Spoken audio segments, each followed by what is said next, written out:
चलिए 10 के दमदार ट्रेड्स में आपका स्वागत है। विदुर में रहेंगे आपके साथ। पिछले शो से आशीष बहेती और राजेश सतपुते हमारे साथ हैं। इस शो में आपके साथ जुड़ेंगी रचना वैद्य और रुचित जैन। उसके बाद बात करेंगे नेपियन कैपिटल के को फाउंडर और मैनेजिंग पार्टनर गौतम त्रिवेदी से। वहीं Q2 के नतीजों पर श्री सीमेंट के मैनेजिंग डायरेक्टर नीरज अखौरी से बात होगी। साथ ही आशीष से जानेंगे M&M फाइनेंस में नंबर्स के बाद तेज़ी क्यों है। ये सब कुछ ही देर में लाइंड अप है, लेकिन इससे पहले एक नज़र ज़रा आप डालते हैं मार्केट पर। अच्छा है मार्केट, निफ्टी करीब 26,000 के आसपास कंसोलिडेट कर रहा है। ऑब्वियसली उस लेवल को थोड़ा सा क्रॉस करने में दिक्कत आ रही है। एक दो स्टॉक्स हैं जहां पर अभी फ्रेश ब्रेकआउट आ रहे हैं, उनमें आप लेकर आइए। सबसे पहले नायका का स्टॉक। अब थोड़े से नए स्टॉक्स की बात करते हैं जहां मोमेंटम है। नायका में एक अच्छा मोमेंटम है, पॉलीकैब में एक अच्छा मोमेंटम आया इस समय। ये स्टॉक डे हाई पर आया। कुछ स्टॉक्स जहां पर बहुत शानदार रिवर्सल के साइंस दिख रहे हैं, उनमें IRCTC लेकर आइए। IRCTC में एक आपको मोमेंटम दिखाई देगा। वरुण बेवरेजेस, ये भी इस समय डे हाई पर आया। और CG पावर एक और स्टॉक है जहां पर एक सेंस बन रहा है कुछ रिवर्सल के। तो काफ़ी स्टॉक्स हैं जहां पर इस समय अच्छे मूव्स देख रहे हैं। वीरू जी, ये थी बाजार की अब तक की छोटी सी समरी। अब चलिए अब पैनल रखिए स्क्रीन पे, बातचीत करते हैं और शुरुआत करते हैं ट्रेड्स के क्रम की। आशीष बहेती जी, राजेश जी पिछले कार्यक्रम से इस कार्यक्रम में भी, रुचित जैन और रचना जी फ्रेश पर्सपेक्टिव लेके जुड़े हैं। आप सभी को नमस्कार। Ruchit, good morning. आपके दो ट्रेड्स इस वक्त के। Very good morning Virendra ji, very good morning to everyone. Well, दो स्टॉक्स है खरीदारी की साइड। एक तो IOC में खरीदारी की सलाह रहेगी। OMCs as a segment momentum काफी स्ट्रॉन्ग नजर आ रहा है, जिसमें IOC में हम देखेंगे तो एक हाई टॉप हाई बॉटम का स्ट्रक्चर है। वॉल्यूम्स अगर आप पिछले 3 दिनों से देखिएगा तो प्राइस ऑफ मूव्स में अपने एवरेज से कई बेहतर वॉल्यूम्स ये स्टॉक में फिलहाल हो रहे हैं। सो आई थिंक ये ट्रेंड आगे हम एक्सपेक्ट कर रहे हैं कि कंटिन्यू रहेगा। तो करंट लेवल्स पे 155 के स्टॉप लॉस से खरीदारी करे 166 के टारगेट्स के लिए। और एक स्टॉक जो जहाँ पे एक कंसोलिडेशन पिछले कुछ समय में हुआ है वो है अशोक लीलैंड। वो करंट लेवल्स पे काफी अच्छा लग रहा है, क्योंकि अगर आप थोड़ा पोजिशनल पैटर्न स्टॉक में देखेंगे तो जो रिसेंटली GST के अनाउंसमेंट के बाद में ऑटो स्टॉक्स में रैली आई थी, उसमें काफी अच्छे वॉल्यूम्स के साथ में ये स्टॉक में प्राइस अप हुआ था। जबकि जो भी कंसोलिडेशन या छोटे मोटे करेक्शंस हुआ है उसमें कोई वॉल्यूम बेस्ड सेलिंग नहीं है। तो प्राइस ऊपर जा रहा है तो अच्छे वॉल्यूम्स हो रहे हैं, प्राइस करेक्ट हो रहा है तो वॉल्यूम्स नहीं है। स्टॉक अपने 50 दिन के मूविंग एवरेज के आसपास सपोर्ट बेस बना रहा है। सो आई थिंक ये बेस बन रहा है नेक्स्ट लेग ऑफ रैली के लिए। तो यहाँ पे थोड़ा सा शॉर्ट टर्म का व्यू रख के अशोक लीलैंड में खरीदारी की सलाह है। 135 के नीचे स्टॉप लॉस रख के 150 के टारगेट्स ये स्टॉक में पोजिशनली एक्सपेक्ट करने चाहिए। चलिए अब रचना जी के पास चलते हैं। रचना जी, गुड मॉर्निंग। अच्छा रचना जी, आपके आज के ट्रेड्स पर आऊँ इससे पहले आपको एक मुबारकबाद जरूर दूंगा। कल आपने जो एंजल का ट्रेड पिक किया एक अगेंस्ट द मार्केट, 100 रुपये वहाँ से वो डाउन हुआ, वो काफ़ी शानदार ट्रेड रही। कल गिरा, आज गिरा, स्टॉक शॉर्ट ट्रेड थी, तो उसके लिए मुबारक हो आपको। बताइए आज की आपकी दो ट्रेड्स क्या रहेंगी? जी थैंक यू। एंड मेरी आज की जो ट्रेड रहेगी उसमें एक है ONGC, जिसमें एक स्ट्रॉन्ग अपस्विंग बन रहा है। जो डिस्क्लोजर है हमने अपने क्लाइंट्स को भी दे रखा है। 252.6 पे इसमें ऐसे लगा सकते हैं आप, और इसमें अपसाइड पे टारगेट रह सकता है 257 एंड 259 का from a 2 to 3 days of perspective. और दूसरा काउंटर रहेगा L&T फाइनेंस LTF, जो 272 पे है, जिसको अगेन लॉन्ग करेंगे with a stop loss of 270। और इसमें काफी दिनों के कंसोलिडेशन में से निकलने की तैयारी में है प्राइस। तो हो सकता है एक अच्छी खासी ग्रीन बार हमें बंधी हुई दिखे, जो इस काउंटर को 275 एंड 76 तक विद इन 2 to 3 डेज लेके जा सकती है। ओके, L&T फाइनेंस, ये आपका एक आज का कन्विक्शन ट्रेड। आशीष बहेती जी, आपके दो ट्रेड्स। गुड मॉर्निंग वीरेंद्र जी। पहला तो स्ट्रेट रहेगा HDFC लाइफ पे खरीदारी की सलाह रहेगी। इंश्योरेंस एज अ स्पेस काफी बज कर रहा है और SBI लाइफ में तो ऑलरेडी मोमेंटम कैचअप हो चुका है। HDFC लाइफ भी अब उसे कैचअप कर रहा है और एक स्पिल ओवर इफेक्ट क्लियरली देखने मिल रहा है यहाँ पे। तो 740 का स्टॉप लॉस लगाकर खरीदारी की सलाह है 780 तक के टारगेट के लिए। दूसरा जो स्टॉक हमें अच्छा लग रहा है वो BPCL का, यहाँ पे भी पोजीशन बनाई जा सकती है। 340 का स्टॉप लॉस लगाना है, 355 तक के टारगेट्स के लिए यहाँ पे भी खरीदारी की सलाह है। ओके, आप चलते हैं राजेश सातपुते के पास। राजेश जी बताइए आप क्या पिक कर रहे हैं? मुझे थोड़ा कॉन्ट्रा करने का, मैंने वरुण बेवरेजेस अच्छा चला तो एक काउंटर मुझे अच्छा लग रहा है, दैट इज जुबिलेंट फूडवर्क। मेरे हिसाब से ये जो लेवल है ये लेवल सही है। कॉन्ट्रा के हिसाब से देखें, कॉन्ट्रा ट्रेड सेटअप के हिसाब से तो 620 का इसका टारगेट आएगा। करंटली इट इज, अगर आप फ्यूचर की बात करें जुबिलेंट फूड वन सेकर, तो इट इज एट 604, तो 600 के ऊपर का बाय रहेगा। स्टॉप लॉस होगा 597 का। मेरे हिसाब से इसका इंट्राडे स्विंग का टारगेट होगा 620 का। तो जुबिलेंट फूड ये कॉन्ट्रा बाय निकल रहा है। और एट द सेम टाइम दूसरा एक थोड़ा मोमेंटम लग रहा है, दैट इज एशियन पेंट। मुझे लगता है एशियन पेंट में एक फ्लैग फॉर्मेशन का ब्रेकआउट, पूरे पूरे चांसेस है कि फ्लैग फॉर्मेशन का ब्रेकआउट मिलेगा at level of 25-35। It's a buy in Asian paint. Stop loss होगा 2510 का। स्विंग का टारगेट आएगा करीबन 2580 से लेके 2600। तो Asian paint and Jubilant Food. चलिए थोड़ा कॉन्ट्रा जा रहे हैं राजेश जी इस समय, एशियन पेंट्स और जुबिलेंट फूड वर्क यहाँ पर इस समय एक आपके लिए बाय ट्रेड्स इनिशिएट होती हुई। एक दो स्टॉक्स और देखते हैं, उसके बाद अगले मेहमान की तरफ चलेंगे।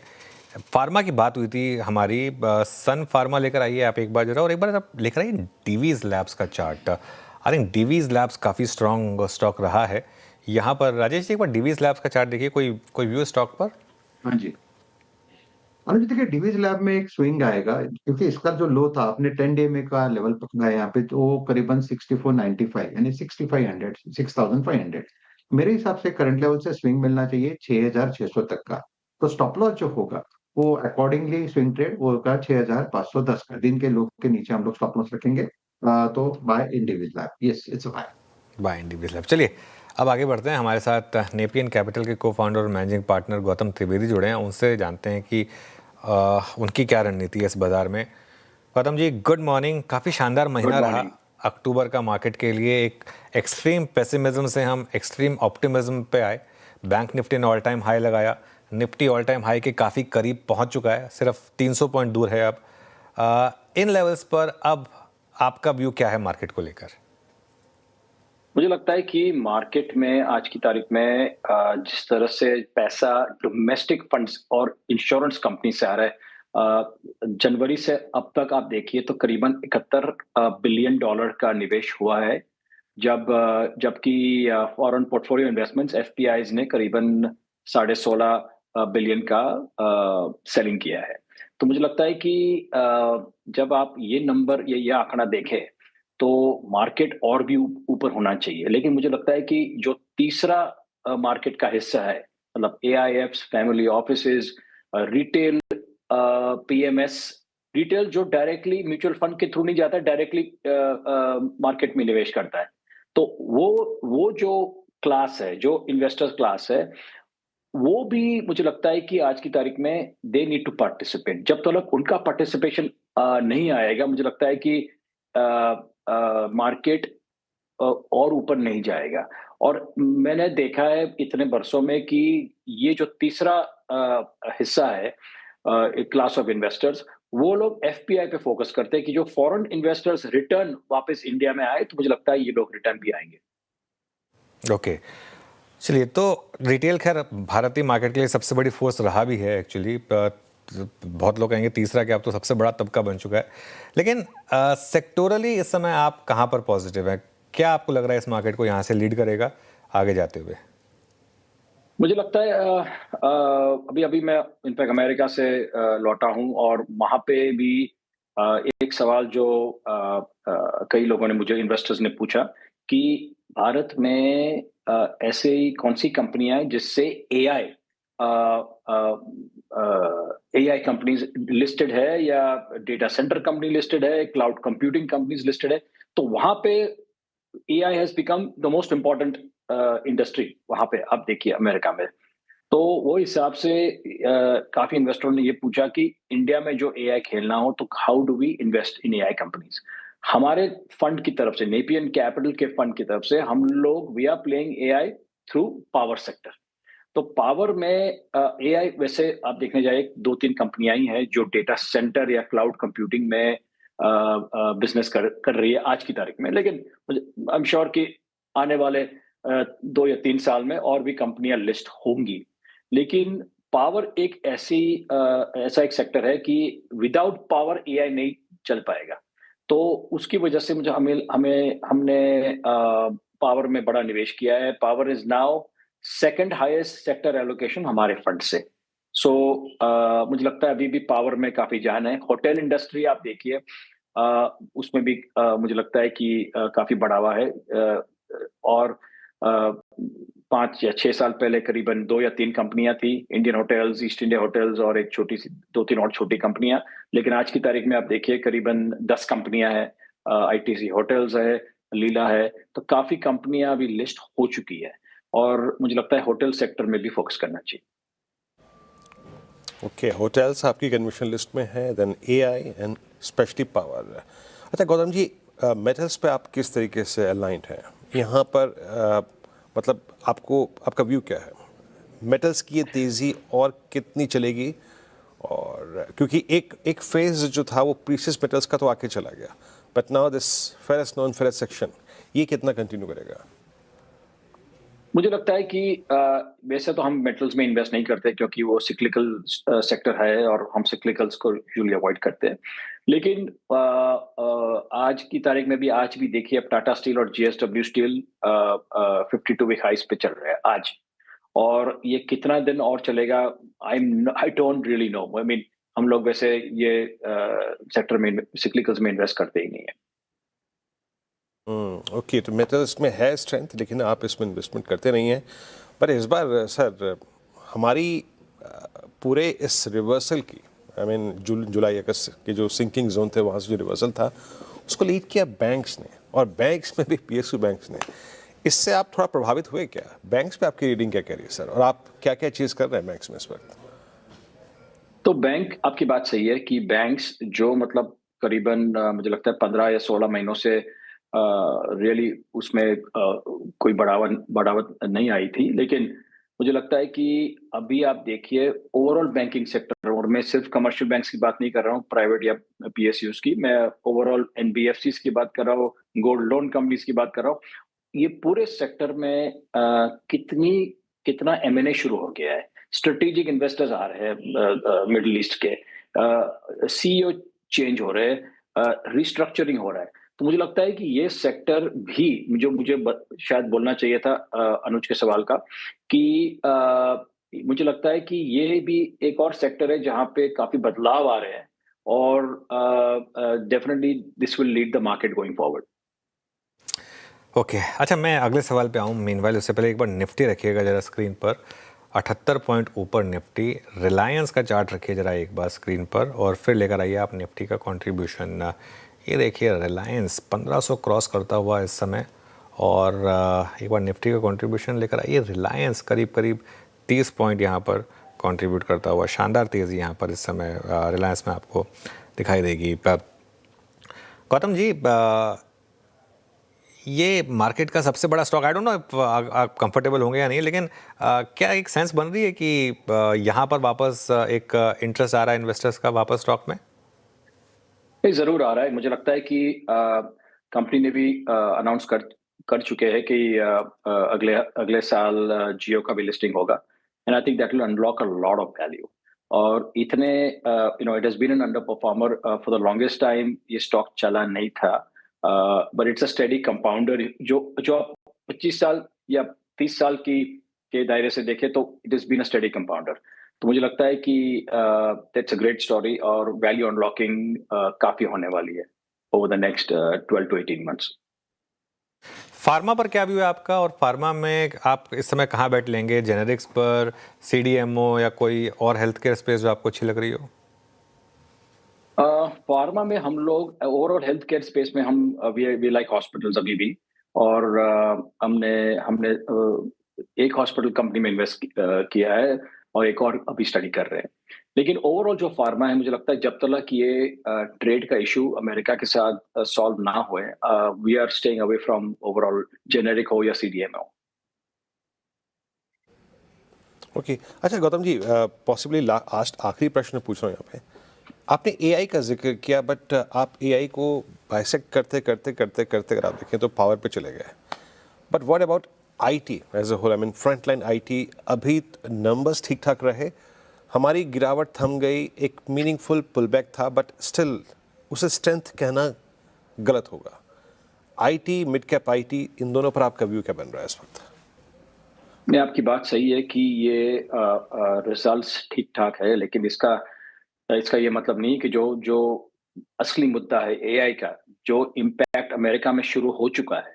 आपने देखा होगा अमेज़न ने कल या परसों, मतलब हमारी सुबह और परसों उनकी रात 30,000 लोगों को निकालने का फैसला किया है। तो मुझे लगता है कि ये तो शुरुआत है, और भी firings will continue.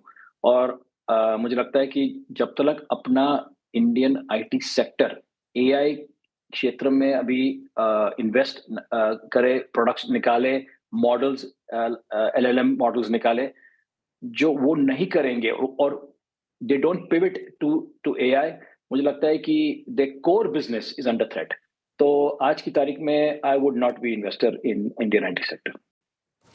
Alright Gautam ji, बहुत बहुत शुक्रिया आज हमारे साथ जुड़ने के लिए और Thank you. हमसे बात करने के लिए। अब बात करते हैं श्री सीमेंट के नंबर्स की। दूसरी तिमाही में कंपनी का मुनाफा 3 गुना बढ़ा, जबकि रेवेन्यू में 15% से ज़्यादा की ग्रोथ रही है।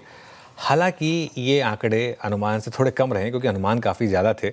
हमारे साथ श्री सीमेंट के मैनेजिंग डायरेक्टर नीरज अखौरी मौजूद हैं। Neeraj ji, good morning. सबसे पहले तो मैं आपसे ये जानना चाहूँगा कि आगे जाते हुए आपको प्राइसिंग और वॉल्यूम में किस तरीके की क्लैरिटी है, क्या अगर कुछ उसको लेकर गाइड करना चाहें तो? नमस्ते। और जहां तक वॉल्यूम की गाइडेंस का सवाल है, जो ये सभी लोग जानते हैं कि तीसरे क्वार्टर से डिमांड में एक इम्प्रूवमेंट आता है और वो इम्प्रूवमेंट इस साल भी आएगा। इस साल तो काफी ऐसे लीड इंडिकेटर्स हैं जिन पे काफी काम हुआ है, चाहे वो जीएसटी रिडक्शन हो, चाहे उससे पहले इनकम टैक्स रिडक्शन हो, चाहे अच्छा मानसून हो, चाहे अभी जो रिसेंटली ईसीबी को पॉसिबली अलाउ किया जा रहा है रियल एस्टेट सेक्टर में।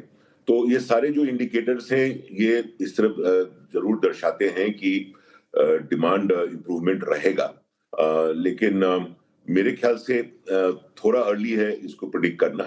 अक्टूबर महीना जब की बात करेंगे तो अक्टूबर महीने में काफी ज्यादा हॉलीडेज रहे, एक फेस्टिवल सीजन भी रहा है, छुट्टियों का माहौल था, तो प्लस जीएसटी का भी काम हुआ था, तो थोड़ा डिमांड कम रहा है। लेकिन हम लोगों के लिए जैसे आप पिछले क्वार्टर में भी आप देखेंगे, पिछले क्वार्टर में हम लोग लगभग 6.8% के ग्रोथ के साथ आए हैं, जो इंडस्ट्री से थोड़ा सा बेहतर है। और मेरा यही मानना होगा कि आने वाले समय में भी श्री सीमेंट इंडस्ट्री से थोड़ा बेहतर परफॉर्म कर पाएगा। हम लोगों ने काफी काम किया है वॉल्यूम्स पर भी, बट उससे ज्यादा काम किया है प्रॉफिटेबल ग्रोथ के लिए, वैल्यू ओवर प्राइस वॉल्यूम के लिए, और वो सब जो स्ट्रेटजीज को हम लोग लाए थे मार्केट में, वो अब हम लोग देख रहे हैं उसका फल मिल रहा है, चाहे वो EBITDA के रूप में हो, चाहे वो वॉल्यूम्स के रूप में हो। अब उसका एक फर्क मार्केट में दिख रहा है। ओके, बिल्कुल, लेकिन एक चीज़ मैं फिर भी कहूँगा कि आपके मार्जिन्स इम्प्रूव ज़रूर हुए, लेकिन मार्केट की एक्सपेक्टेशन थी कि 22% के करीब मार्जिन्स आएंगे, आपके करीब करीब 20% आए। तो आगे जाते हुए ट्रेजेक्ट्री क्या रहेगी मार्जिन्स की? मार्जिन्स जैसा मैं कहा कि 20% पर भी मेरे ख्याल से इंडस्ट्री का एक लीडिंग फिगर है, और वो लीडिंग फिगर हम लोग मेंटेन करना चाहेंगे, चाहे वो कॉस्ट के एफिशिएंसीज के थ्रू आए या प्राइसिंग के थ्रू आए या प्रीमियम प्रोडक्ट के थ्रू आए। तो इंडस्ट्री से थोड़ा बेहतर मार्जिन्स देने का हमेशा एक चेष्टा रहा है, और मेरा ये विश्वास भी है कि वो काम हम लोग सफलतापूर्वक कर रहे हैं। अच्छा, मैं आऊँ थोड़ी सी मार्जिन की ट्रैजेक्टरी या फिर वॉल्यूम्स के बारे में और बात करूं, लेकिन डिमांड एनवायरनमेंट सर आपको कैसा लग रहा है, स्पेशली जो नॉर्थ ईस्ट मार्केट है, अगले क्वार्टर 2 क्वार्टर के लिए वहां से आपको डिमांड कैसी नजर आ रही है? नॉर्थ ईस्ट एक बढ़ता हुआ मार्केट है और काफी डेवलपमेंट स्कोप्स वहां पे खुले हैं। सरकार ने भी काफी इन्वेस्टमेंट नॉर्थ ईस्ट में प्लान किया है और किया भी है। तो नॉर्थ ईस्ट एक ब्राइट स्पॉट है पूरे इंडस्ट्री के लिए, और मेरे ख्याल से आने वाले कई सालों तक रहेगा भी। अभी काफी डेवलपमेंट का स्कोप वहां बाकी है, लेकिन डिमांड का ग्रोथ का जहां तक सवाल है, मेरा अपना मानना है कि सभी रीजन में एक सामान्य रूप से ग्रोथ दिखता है। ऐसा नहीं कोई रीजन दूसरे रीजन से बहुत आगे है, ऐसी बात नहीं है। सभी रीजन का मोर और लेस एक ही तरीका का demand growth pattern last quarter में दिखा है। ओके, ये कोडला जो और इनफैक्ट कर्नाटका जो प्रोजेक्ट है सर, उसकी कमीशनिंग की डेट्स क्या है? मतलब इस पे कुछ टिप्पणी करना चाहेंगे? इसी क्वार्टर में सभी है, इसी क्वार्टर में थर्ड क्वार्टर में कोडला में भी हम लोग कमीशन करने जा रहे हैं। हमारे राजस्थान में भी हमारे सीमेंट यूनिट का कमीशनिंग होगा। तो इस साल लगभग 9 मिलियन टन हम लोग ऐड किए हैं मार्केट अपने कैपेसिटी में, और लगभग 69-70 मिलियन टन की कैपेसिटी के साथ इस साल को एग्जिट करेंगे। ये आपकी जो अब ग्रोथ प्लान्स हैं वो प्योरली ऑर्गेनिक रहने वाले हैं या आगे जाकर एक्विजिशंस पर भी आपका फोकस रहेगा? हमारा जो डीएनए है उसमें तो हम लोग का फोकस हमेशा ऑर्गेनिक पर रहा है, आज से नहीं कई वर्षों से, और वही रहेगा। हम लोग का मानना है कि ऑर्गेनिक ग्रोथ में हम लोग ज्यादा बेहतर काम कर पाते हैं, जो बनाना चाहते हैं वो बना पाते हैं। इनऑर्गेनिक में ऐसी नहीं है कि हम लोग कोई खिलाफ है। जब भी कोई अपॉर्चुनिटी मार्केट में आती है उसको स्टडी जरूर करते हैं, एक स्ट्रेटेजिक फिट की तलाश करते हैं, हम लोग उसमें क्या ऐड कर सकते हैं उसको भी देखते हैं। लेकिन जो हमारा प्रिंसिपल रहेगा कि ऑर्गेनिक ग्रोथ को ज्यादा पुश करें, और मेरे ख्याल से आने वाले समय में भी हमारा पुश ऑर्गेनिक ग्रोथ की तरफ ही रहेगा। ऑलराइट, चलिए बहुत बहुत शुक्रिया आज हमारे साथ जुड़ने के लिए सर आपका, और ऑल द बेस्ट आपको आगे के क्वार्टर्स के लिए। Thank you. चलिए अब बात करते हैं कुछ नंबर्स की। M&M फाइनेंस आज टॉप गेनर्स में शुमार है। नंबर्स के बाद एक बार स्टॉक लेकर आइए जरा। नंबर्स के बाद क्या है इस पर व्यू ब्रोकरेज का, ये जानते हैं आशीष से। आशीष, गुड मॉर्निंग। मॉर्निंग सर, देखिए तकरीबन 3% की तेजी देखने को मिली, लेकिन शुरुआत काफ़ी बढ़िया देखने को मिली थी। नतीजों का रिएक्शन पॉजिटिव साइड पर देखने को मिला, और कारण ये कि नंबर्स और खासतौर पर अगर आप देखें तो कमेंट्री काफ़ी बढ़िया। अब निम्स की बात करें तो 12 बेसिस पॉइंट का सुधार यहाँ पर सीक्वेंशियल तौर पर देखने को मिला है। 6.8% का आंकड़ा है। लेकिन खास बात है कि जो प्री प्रोविजनिंग ऑपरेटिंग प्रॉफिट है इसमें पिछले साल के मुकाबले 25% की बढ़त देखने को मिली, जो कि ब्रोकरेज हाउस के जो अनुमान है इससे काफ़ी बेहतर है। कलेक्शन एफिशिएंसी की बात करें तो 96% रही, मार्जिनल इंप्रूवमेंट यहाँ पर आपको देखने को मिला। लेकिन इस क्वार्टर में खास बात ये भी रही कि अगर आप फी इनकम देखें या डिविडेंड इनकम, इसका भी एक बड़ा बेनिफिट देखने को मिला। लेकिन मार्केट ने दरअसल रिएक्ट किया है मैनेजमेंट की कॉमेंट्री को लेकर, जो कि अपने आप में काफ़ी पॉजिटिव है। मैनेजमेंट क्या कह रहा है कि क्वार्टर 2 तो काफ़ी बढ़िया रहा है, लेकिन क्वार्टर 3 और क्वार्टर 4 ये भी बढ़िया देखने को मिलेंगे, यानी compare to first half second half आपको और बेहतर देखने को मिल सकता है। अब AUM ग्रोथ जो पूरे साल के लिए गाइडेंस दी गई है 15% की है, और साथ में जो डिसबर्समेंट ग्रोथ है सेकंड हाफ ऑफ FY26 यानी मौजूदा वित्त वर्ष, इसमें 18 से 20% ग्रोथ की गाइडेंस दी गई है, जो बाजार को पसंद आई है।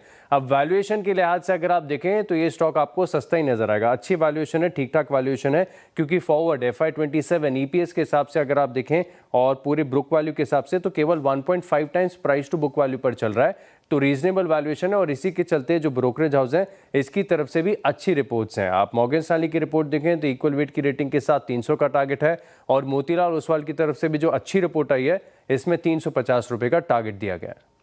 शुक्रिया आशीष। तो ये इस समय आपके लिए कुछ व्यू M&M फाइनेंस पर।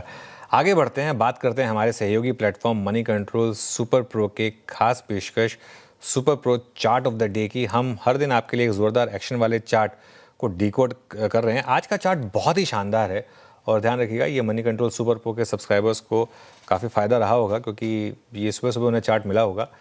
ये है हिंदुस्तान जिंक का। जी हाँ, ये चार्ट ने आज सुबह सुबह इसे पकड़ लिया था, इस मूव को। बुलिश रिवर्सल का शानदार कैंडिडेट है, साथ ही गोल्डन क्रॉसओवर के सपोर्ट रेंज में भी है। अगर आपको ऐसी एक्शन वाले और मोमेंटम वाले चार्ट पैटर्न समझने हैं तो सब्सक्राइब करिए money control super pro. Process बहुत आसान है, एक QR कोड मिलेगा आपको, उसको स्कैन करिए, और अगले कुछ दिनों के लिए एक लकी सब्सक्राइबर को 1 ग्राम सोना जीतने का मौका भी मिलेगा। तो सब्सक्राइब करिए मनी कंट्रोल सुपर प्रो को, और अपने पोर्टफोलियो को दीजिए एक नई पावर। चलिए इस शो को समेटेंगे।